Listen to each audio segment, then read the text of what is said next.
So ayun guys, magandang araw, Otorado Automotive Technician po ulit. So ang gagawin po ngayon natin ay pag-uusapan natin yung parasitic draw.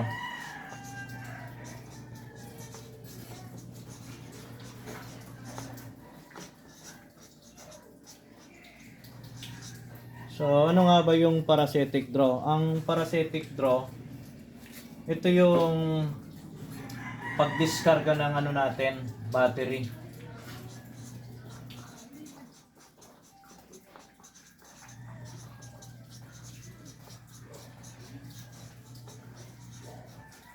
Ito yung madalas na nangyayari sa sasakyan pag iniiwanan natin.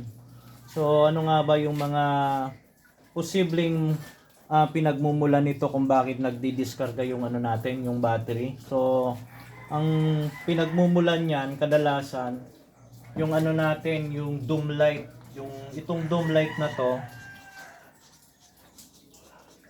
Ito yung ilaw dun sa bubong, tapos yung pintuan natin pag naiwan natin bukas.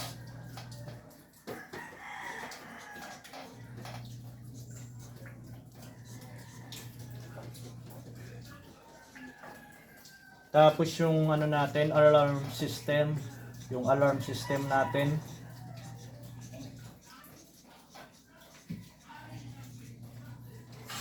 Yung radyo. Minsan itong radyo kahit ano na yan, naka-off, mayroong ding nagiging issue niya, nagiging grounded siya. O kaya naman, kahit patay na yung susi, buhay pa yan. Yun nga yung grounded na tinatawag. Tapos isa na rin yung ano natin, yung brake switch. So bakit ko nasabing brake switch? Minsan pag ang brake switch nabasag na yung rubber dun sa ano natin, sa pinaka pedal, kusang iilaw po yung brake light natin dun sa ano natin, sa pinakalikod. Yun ang kadalasang nangyayari diyan.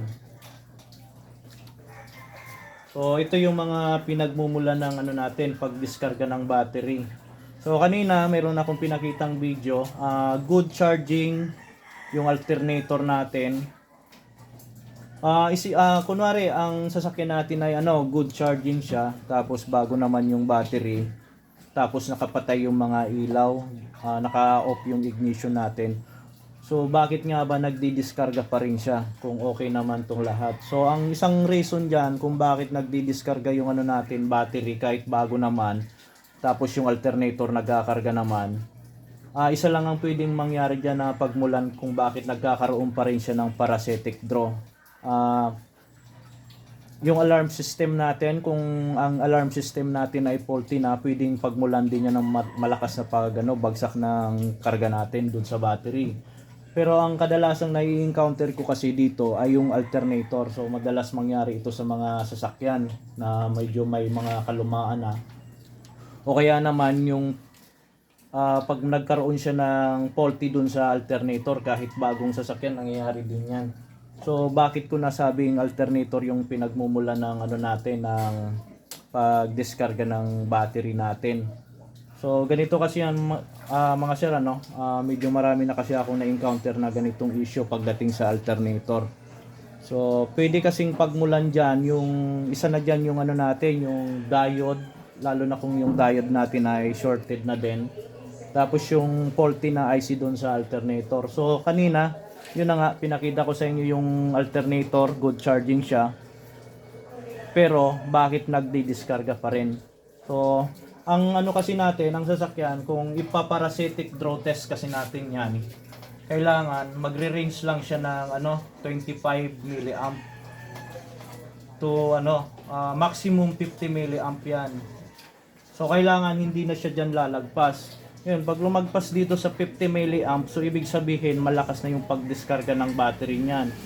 1 to 2 days pwedeng madiskarga yung battery, hindi na under yung sasakyan. Mamaya papakita ko rin sa inyo kung paano mag-parasitic draw test na gamit ang multimeter tester. Pero yung pinaka natin dito, pinaka issue, yung alternator natin na kung bakit siya nagdi-diskarga ng malakas. So So nag-reading kasi yung alternator natin ng ano, nasa 700 milliampere. So ibig sabihin masyado nang mataas to. So 1 to 2 days pwedeng magdiskarga ng battery yan. So ayun guys, papakita ko sa inyo yung paano pag-test ng ano, ng parasitic draw test natin. Tapos papakita ko rin sa inyo yung sinasabi kong pwedeng pagmula ng pagdiskarga ay ang alternator natin kahit nagkakarga siya.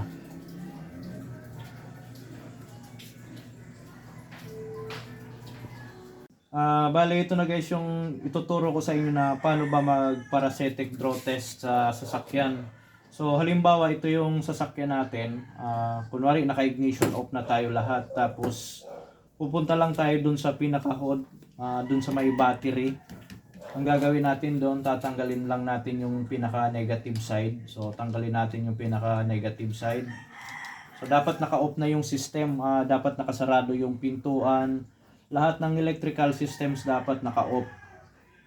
Tapos ito naman yung ano natin, multimeter tester natin. So isi-set lang natin to ng ampere. So bali naka-set na ako ng ampere, tapos ililipat ko lang siya ng 10 ampere. Ito naman yung ano natin, positive lead natin ng multimeter tester. So bali ko-connect lang natin to dun sa wire ng negative. Tapos yung negative na probe naman, i-connect natin dito sa may battery natin. Nakaganyan dapat. Ayan, kung makikita nyo dito, mayroon na agad siya reading na 400 mA. So malakas na to. So dapat ang makikita natin dito ay 0 dapat. Wala dapat siyang ano, walang voltahe na lalabas. Kaso nga lang, mayroon siyang 400 mA. So ibig sabihin, yung system ng alternator may problema talaga. So dapat makikita natin dito 0 lang. O kaya naman kung may alarm system, kunwari nakakabit sa sasakyan, ang makikita lang dapat natin dito ay 25 mA o kaya naman maximum ng 50 mA kung may alarm system. So pag ganito kasi, meron niyang ano, nagdi-diskarga yan. So ibig sabihin, pwedeng may problema yung diode o kaya yung pinaka-IC niya. Kung i-on natin to, mas tataas to. So magiging 700 yan. So naka-on. Ayan, mga nasa 700 mA. So malakas. So pag in-off naman natin, nasa 400. Dapat ang makikita natin dito 00. So paano ba makukonfirma na alternator nga yung sira? Ang pinakamadaling gagawin natin dito, kung pinagdududahan natin yung alternator, tatanggalin natin yung pinaka-supply ng ano, ng alternator. Itong pinaka-post na to, mayroon tong supply ng wire papuntang positive. So kakalasin lang natin to. Ayan. Kung makikita nyo, nag-drop na siya ng 00. So ibig sabihin, konfirmado na alternator na yung sira nun kung pag nagkaganon. O kaya naman, kung wala kayong access dito sa pinaka-terminal na to, pwede nyo naman tanggalin yung pinakasakit. So ayan, 00 din. So ibig sabihin, ang pinaka-problema talaga ay yung alternator. Doon siya nagkakaroon ng problema bakit nag-didiskarga yung sasakyan natin. So kagaya niyan, naka-off siya, 'di ba? Isa pang pinakamadaling paraan kung buhay yung IC, nagsusupply ng magnet dito sa pinaka rotor coil natin. Kukuha lang tayo ng bakal, maliit na bakal. So dapat kasi itong maliit na bakal na to, hindi hindi didikit. So ayan, nakadikit siya.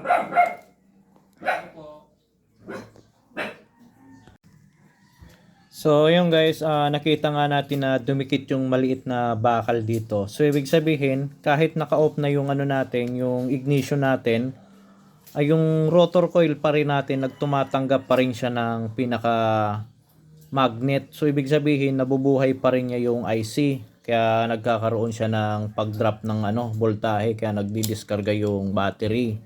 So ngayon, ang gagawin ko ngayon, babaklasin ko itong alternator para makita yung problema, kung anong may problema dito sa loob, yung IC ba or yung diode natin. So kailangan kasi pag naka-off yan, wala dapat magnet ito. So, ibig sabihin kahit naka-off, sinusuplayan pa rin siya ng magnet. Nagkakaroon pa rin siya ng power doon sa rotor coil natin, kaya nagmamagnetize pa rin. So kailangan kasi pag naka-off yan, wala na dapat power ito. So babaklasin ko muna at titingnan kung anong problema dito sa loob na to.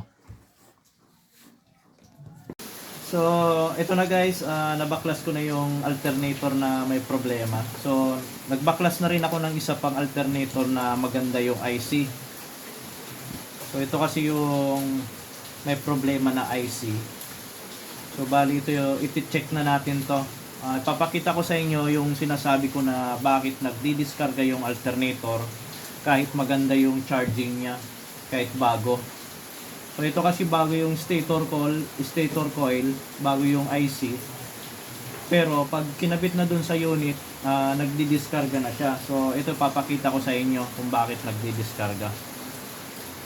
So halimbawa, ito yung ano natin, ito yung rotor coil natin. Ito yung rotor coil natin.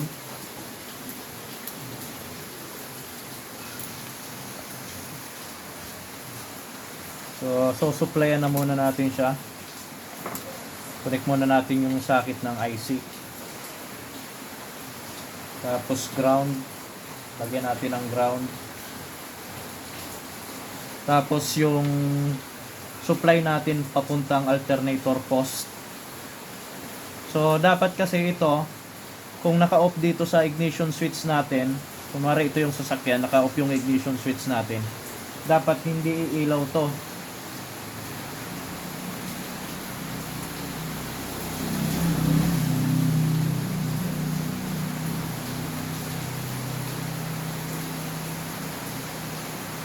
Ayan, kung makikita nyo, umiilaw na siya, naka-off pa yung ano natin, naka-off pa yung ignition switch.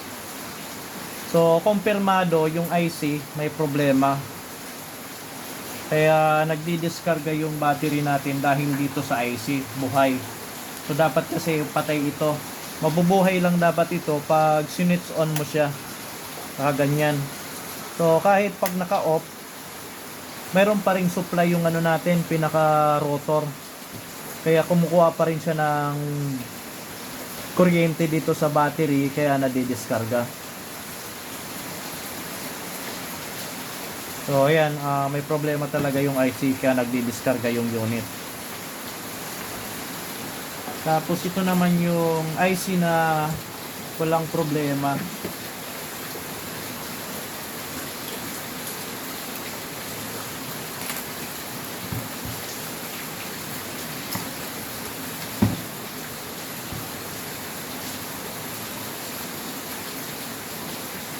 So, i-connect na natin itong ano. Ito muna, i-connect pala natin ito. So, dapat, pag kinonnect na natin ito, hindi ilaw dapat ito. So, hindi umilaw. So, ibig sabihin, hindi siya nasuplayan. So, itong IC na to ay buo. Mabubuhay lang ito dapat pag nag-switch on ignition tayo dun sa sasakyan.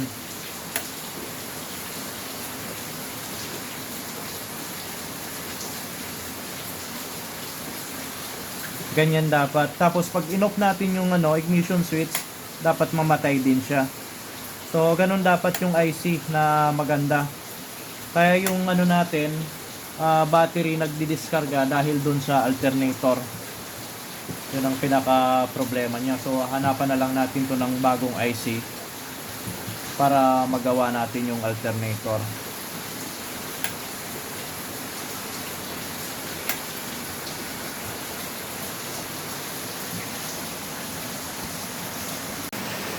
So, ito guys, bali susubukan din natin siyang i-parasitic draw test. So, kung makikita nyo dito, yung natin, yung amp 00 lang. So, pag binuhay natin, dun lang dapat siya magkakaroon ng voltahe. So, yan, nakita nyo. Nagkaroon siya ng 0.4 amps, milliamps. Tapos pag pinatay dapat natin ito, magsi-0-0 lang dapat yan. So ganyan dapat yung alternator na maganda para hindi nagdi-diskarga yung ano natin, battery.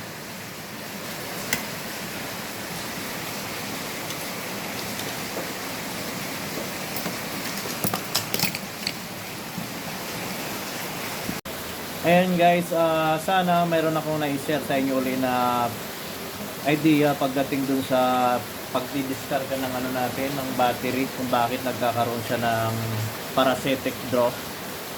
Basta pag na-check nyo to lahat, pag okay yung doom light, yung ano natin, yung pintuan nakasarado, yung alarm system okay naman, hindi naman faulty siya. Tapos yung radyo walang grounded, yung mga wire natin walang grounded. Tapos yung sa preno okay naman, yung sa pedal natin, yung brake switch. So ang isang tatamaan lang dyan ay yung alternator natin pag ano na, faulty na yung IC o kaya yung diode natin ay putok na. So basta pag hindi siya equipped ng alarm system, ang marireading natin na amp dapat ay 0-0 lang dapat. Pero kapag mayroon siyang alarm system, 25 milliamps to 50 milliamps ang marireading natin. So itong 700 na to ay 400 lang pala ito. 400 milliamp lang pala siya yung nakukonsume nung ano natin, alternator, hindi pala 700. Nagsi 700 lang siya pag switch on. So basta pag okay itong ano natin, itong mga nasabi dito sa taas, yung alternator na yung pinaka may problema sa atin dyan. So ayun lang, maraming salamat po sa inyo uli, Autorad Automotive Technician. Sana mayroon akong na-share kahit mga basic lang. So magandang araw uli. So dito kasi sa amin medyo maulan, kaya medyo maingay yung ano natin video. So ayun, thank you mga bossing sa tiwala lagi sa akin.